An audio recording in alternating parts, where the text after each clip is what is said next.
आप देखिए mineral policy को भी अगर आप देखिए मंजूरी मिल गई है। तमाम माइंस एंड मिनरल्स अगर आप देखें जुड़े जितनी कंपनियां हैं उन सबको देखते एग्जैक्टली एनएमडीसी आपकी स्क्रीन पर लगभग 2.5% ऊपर कारोबार कर रहा है। शानदार मजबूती यहाँ पर है। उसके बाद देखिए आप बहुत सारे काउंटर्स अगर आप देखें ऑलमोस्ट हिंदुस्तान जिंक आपकी स्क्रीन पर 3% ऊपर है और करीब करीब 176-90 का स्तर अगर आप देखें तो यहाँ पर मिल रहा है। तो दो खबरें इस वक्त अगर आप देखें mines and mineral exploration mining exploration को मंजूरी मिलना और दूसरी बात अगर आप देखें तो 7वें वेतन आयोग की सिफारिशें हैं उनका मंजूर होना।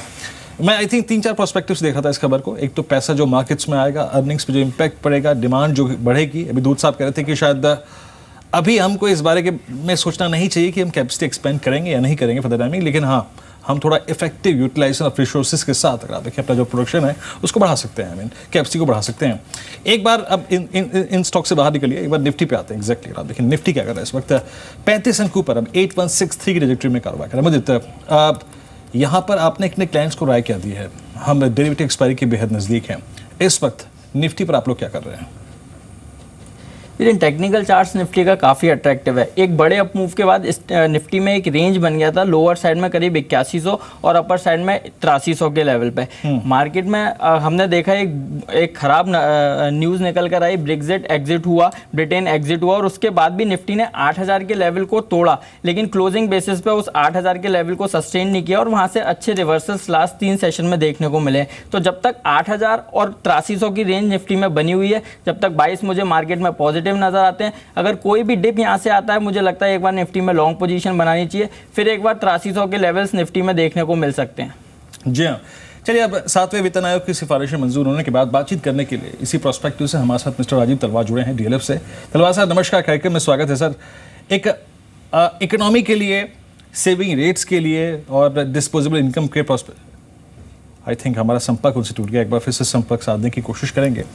144 के स्तर पे इस वक्त डीएलएफ कारोबार कर रहा है। सुबह से अगर आप देखें डीएलएफ में काफ़ी स्ट्रॉन्ग, आई मीन खबर का जोरदार इम्पैक्ट है यहाँ पर। एक बार जरा पूरा रियल स्टेट चंक को देखते हैं। रियल स्टेट चंक क्या कर रहा है एग्जैक्टली अगर आप देखें, क्योंकि जो एरियाज़ का पैसा मिलेगा उसके बाद आई मीन माइट भी आप अगर आप देखें एक बात ये सोच सकते हैं कि शायद थोड़ा सा लो कॉस्ट हाउसिंग में लोग माइट भी अगर आप देखें एक फ्लैट, छोटा फ्लैट, दूसरा फ्लैट, तीसरे फ्लैट के बारे में सोचने की कोशिश करेंगे।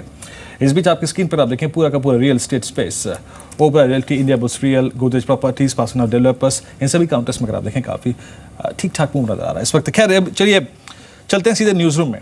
देखिए ये जो 7वें वेतन आयोग की सिफारिशें जो मंजूर की गई हैं इसका सीधा सीधा इम्पैक्ट किन किन स्टॉक्स पे, किन किन कंपनियों पर पड़ेगा उसको समझने की कोशिश करते हैं ब्रॉडर पर्सपेक्टिव में। संदीप हमारे साथ न्यूज़ रूम से। संदीप बताइए।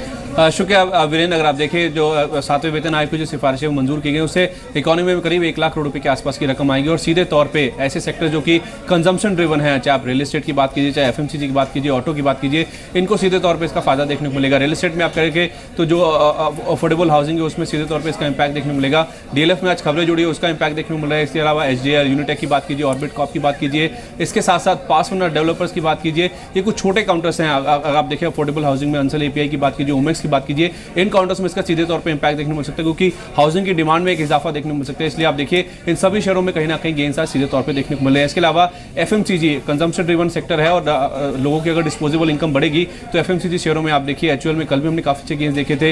एचयूएल के अलावा आईटीसी, ब्रिटानिया, मैरिको, इमामी जैसे, डाबर जैसे काउंटर्स में अगर आप देखिए इसका सीधे तौर पर इंपैक्ट पॉजिटिव साइड पर देखने को मिल सकता है। तो इन शेयरों पर भी आप नजर रखते चल सकते हैं। साथ ही साथ जो 2 व्हीलर्स की डिमांड है उसमें एक इजाफा देखने को मिल सकता है। हीरो मोटोकॉर्प, बजाज के अलावा टीवीएस मोटर, तीनों ऐसे काउंटर्स है। उसके साथ साथ आयशर, इनकी जो डिमांड है उसमें भी एक सर्च देखने को मिल सकता है। और उसके साथ साथ 4 व्हीलर्स में मारुति, एमएनएम, टाटा मोटर्स, इनमें भी इसका सीधे तौर पे इंपैक्ट देखने को मिलेगा क्योंकि अगर लोगों की डिस्पोजेबल इनकम बढ़ेगी तो जाहिर सी बात है कि कंज्यूमर स्पेंडिंग के साथ साथ जो कंज्यूमर डिस्क्रिशनरी प्ले है, जिसमें आप लिकर की बात कीजिए या तो फिर तलवारकर जैसे प्लेस देखें, कैफे कॉफी डे जैसे प्लेस देखें, उनमें भी इसका सीधे तौर पर इंपैक्ट देखने को मिल सकता है। दूसरी जो बड़ी खबर आई है वो माइनिंग एक्सप्लोरेशन पॉलिसी के संदर्भ में। संदीप मैं माइनिंग वाली पॉलिसी पे और उसकी खबर पे आऊंगा, लेकिन उससे पहले एक बार कॉर्पोरेट जगत का अगर आप देखें व्यू ले लेते हैं। मिस्टर शेखर बजाज हमारे साथ हैं बजाज इलेक्ट्रिकल्स से बात करने के लिए इस वक्त। सर नमस्कार, कार्यक्रम में स्वागत है आपका। 7वें वेतन आयोग की सिफारिशें मंजूर कर ली गई हैं सर और पे स्केल में अगर आप देखें काफ़ी बड़ा एक्साइजेबल चेंज हुआ है और लगभग बाजार में इससे 1 लाख करोड़ रुपए, 1 ट्रिलियन के ऑलमोस्ट आप देखें तो फ्रेश लिक्विडिटी आएगी। आप कैसे देखते हैं सर और एग्जैक्टली इसका इस सेक्टर पर जिससे आप संबंध रखते हैं, consumer durable space, electrical space, क्या इम्पैक्ट पड़ेगा sir? Mister Bajaj.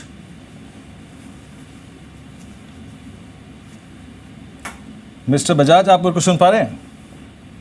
I think संपर्क हमारा नहीं हो पाया है, संपर्क साधने की दोबारा कोशिश करेंगे। और देखिए सीधे सीधे अगर आप देखें हर सेक्टर में बहुत इम्पैक्ट पड़ेगा। देखिए एक तो एसी की डिमांड, कूलर्स की डिमांड, फ्रिज की डिमांड, एलईडीज़ की डिमांड, सब में काफ़ी अगर आप देखें बड़ा एक सब्सटेंशियल जंप आएगा। साथ ही साथ अगर आप देखें हमने जोड़ के इसको हैवेल्स के साथ भी देखा था, बजाज इलेक्ट्रिकल्स के साथ भी देखा था।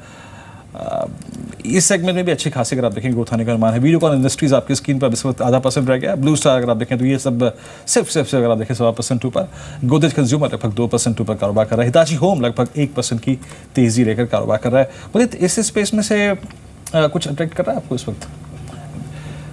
मैं रोकना चाहूँगा। इनफैक्ट मिस्टर बजाज मेरे ख्याल से मेरे साथ फिर जुड़े हैं। मिस्टर बजाज, सुन पा रहे हैं आप मेरे को? मिस्टर बजाज, आप मेरे को सुन पा रहे हैं? हाँ, या मैं अभी लंदन में हूँ। जी सर, पर यहाँ पे देश में सरकार ने कैबिनेट ने मंजूरी दे दी है 7वें वेतन आयोग की सिफारिशों को। पहला प्रोस्पेक्टिव जानना चाहता हूँ सर कि लगभग 1 लाख करोड़ रुपए की अगर आप देखें अतिरिक्त जो लिक्विडिटी है सिस्टम में आएगी, इससे क्या इम्पैक्ट देखते हैं आप इससे पूरे के पूरे कंज्यूमर ड्यूरेबल स्पेस में, इलेक्ट्रिकल सेगमेंट में? सबसे पहले तो ये जो है ये पैसा हाथ में आएगा तो उससे खर्चा तो बढ़े, खर्चा और कंज्यूमर ड्यूरेबल और कंज्यूमर प्रोडक्ट्स के लिए जो खर्च करेंगे वो तो उस हिसाब से बिजनेस वाइज तो बजाज इलेक्ट्रिकल्स के लिए ये फायदेमंद है। पर ये जो है ये इन्फ्लेशनरी है, इससे दाम जो है वस्तुओं का बढ़ेगा और उस हिसाब से अपने को देखना है कि इतना डेफिसिट और होगा तो उसको कैसे मीट करने के लिए कैसे इनकम बढ़ाई जाए, वो गवर्नमेंट को देखना पड़ेगा। सर एग्जैक्टली आपको लगता है कि इससे इन्फ्लेशनरी प्रेशर का खतरा काफी ज्यादा है? आई मीन FY17 के मिड तक वो तो क्लियर है कि 1 लाख करोड़ अगर एक्स्ट्रा लोगों के हाथ में जाएगा तो पैसा कहाँ से आएगा? तो वो पैसा गवर्नमेंट को ज्यादा अर्जित करना पड़ेगा। उस हिसाब से इन्फ्लेशनरी कितना इन्फ्लेशन बढ़ेगा वो तो बोलना मुश्किल है। इन्फ्लेशनरी तो है, वो तो क्लियर है। हर पे कमीशन के बाद दाम तो बढ़ते हैं ना। एक और चीज सर मैं आपसे जानना चाहूंगा, बीते 3 महीने में ड्यूरिंग द पीक समर अभी किस किस सेगमेंट में काफी ज्यादा ग्रोथ देखी है आपने एग्जैक्टली? हमने देखा है कि जनरली जो कई सेक्टर है जो कि डिमांड सप्लाई के हिसाब से कांस्टेंट रहते हैं। लाइटिंग है, लाइटिंग में जो अगर कोई बल्ब फ्यूज हो गया या कोई LED का है तो वो उसका ग्रोथ ठीक चलता है। और जो कंज्यूमर ड्यूरेबल है उसमें एवरेज ग्रोथ है, लास्ट ईयर से कम होगा पर कम से कम पॉजिटिव ग्रोथ है। कोई भी सेगमेंट में नेगेटिव ग्रोथ नहीं है। ओके, स्लो डाउन है ग्रोथ में और इसी में जो है नए तो ग्रोथ अच्छा चल रहा है क्योंकि हमारे पास काफी पुराने ऑर्डर्स हैं, नए ऑर्डर कम आ रहे हैं तो उस हिसाब से कई लोग बोल रहे हैं कि उनका जो डिमांड है वो इतना नहीं है तो कैपेसिटी अवेलेबल है। जी मिस्टर बजाज, बहुत बहुत शुक्रिया आपका इस पूरी चर्चा के लिए, विचार रखने के लिए अपनी इस खबर पर। इस बीच थोड़ा सा जेम्स एंड ज्वेलरी स्पेस का अगर आप देखें एग्जैक्टली क्या टेक है, क्या इम्पैक्ट पड़ेगा इस सेक्टर पे, बात करने की कोशिश करते हैं। मिस्टर बलराम गर्ग हमारे साथ हैं, MD PCOS के। गर्ग साहब नमस्कार, कार्यक्रम में स्वागत है। एक अच्छी खबर है सर, आम आदमी के ग्राहक के आपके हाथ में अच्छा पैसा होगा, लगभग एक अनुमान के मुताबिक 1 लाख करोड़ रुपए सिस्टम में आएंगे इससे लिक्विडिटी अतिरिक्त। क्या इम्पैक्ट देखते हैं आप सब जेम्स एंड ज्वेलरी में एग्जैक्टली? जी हाँ, देखिए इसका ना कि लोग जो केंद्रीय कर्मचारी हैं वो वेट कर रहे थे, बल्कि कंज्यूमर कंपनियां भी वेट कर रही थी। लोग भी वेट कर रहे थे कि पैसा मार्केट में आएगा, लोगों के हाथ में आएगा तो जरूर हमारे सेक्टर में भी कुछ हिस्सा इसका जरूर मिलेगा। और आगे मानसून भी अच्छा है, साथ में केंद्रीय कर्मचारियों के पास जो पैसा आ रहा है उसकी परचेजिंग पावर भी बढ़ेगी। तो मुझे लगता है कि हम एक अच्छी सेल एक्सपेक्ट कर रहे हैं आने वाले टाइम। लेकिन सर एग्जैक्टली जब हिस्टोरिकली जब पे रिविजन्स हुए हैं, मैं थोड़ा सा जानना चाहूंगा आपसे इतिहास में एग्जैक्टली कैसी डिमांड आती है? आई मीन उस वक्त लोग सोने के सिक्के, आभूषण या फिर एग्जैक्टली सिर्फ गोल्ड बार्स, एग्जैक्टली उस वक्त जो अतिरिक्त पैसा होता है डिमांड किस सेगमेंट में क्रिएट करता है वो? देखिए, आपने देखा होगा जब भी किसी फैमिली के पास कुछ एक्स्ट्रा पैसा आता है, जो उसकी इनकम रेगुलर इनकम के अलावा कुछ एक्स्ट्रा पैसा मिलता है, चाहे वो किसी भी रूप में मिले, तो एक जो एक्सप्रेशन होता है मीडियम क्लास का कि मुझे ज्वेलरी खरीदनी है, तो ये जो पैसा हमको हिस्टोरिकली देखने को मिला है कि ना तो ये सिक्कों में जाता है ना बाहर में जाता है। जनरली लोग ज्वेलरी जो एक जो इच्छा होती है कि मेरे पास पैसा होगा तो मुझे एक सेट खरीदना है, मुझे एक रिंग खरीदनी है, मुझे एक ईयरिंग खरीदनी है, तो जनरली ज्वेलरी में 90% पैसा, जो टोटल ज्वेलरी सेक्टर में पैसा आएगा उसका 90% जनरली ज्वेलरी ही लोग बाय करते हैं। अभी हिस्टोरिकली हमने देखा, तो इस बार भी हम एक्सपेक्ट कर रहे हैं कि हमारी जो ज्वेलरी की सेल्स है थोड़ा और पिकअप करें। एक और चीज़ बताइए सर कि यहाँ पर क्योंकि सोना ऑलमोस्ट 31-32 की रेंज में है, ये बीते 1-1.5-2-3 महीने में डिमांड कैसी रही है? और आई थिंक जब एक ऐसे दौर में हम जा रहे हैं कि जब लिक्विडिटी मार्केट्स को चेज करेगी, एग्जैक्टली उस वक्त डिमांड कैसी देख रहे हैं आप? देखिए, अभी जो अगर मैं 2-3 महीने की बात करता हूँ तो एक जो बहुत अच्छी बात रही है कि डायमंड ज्वेलरी का डिमांड थोड़ा बढ़ा है, क्योंकि जब हिस्टोरिकली हमने देखा है कि सोने का प्राइस बहुत सडनली एकदम अचानक बढ़ जाता है, तो लोग कंपेयर करते हैं कि मैं डायमंड ज्वेलरी खरीदूं या गोल्ड ज्वेलरी खरीदूं, तो उस टाइम पे डायमंड ज्वेलरी की डिमांड थोड़ी बढ़ जाती है। तो हमारी भी जो इस क्वार्टर में है, जो डायमंड ज्वेलरी का थोड़ा सेल बढ़ गई है। और गोल्ड के अंदर अगर मैं बात करता हूं तो गोल्ड में क्योंकि रेट जब बहुत ज्यादा फ्लक्चुएट होता है तो उस टाइम पे थोड़ा कस्टमर वेट करता है, एक बार जो रेट स्टेबल हो जाएगा तो उसके बाद मैं बाय करूंगा। तो अगर मैं गोल्ड की डिमांड थोड़ी कम रही है और डायमंड ज्वेलरी की डिमांड ज्यादा रही है इस क्वार्टर।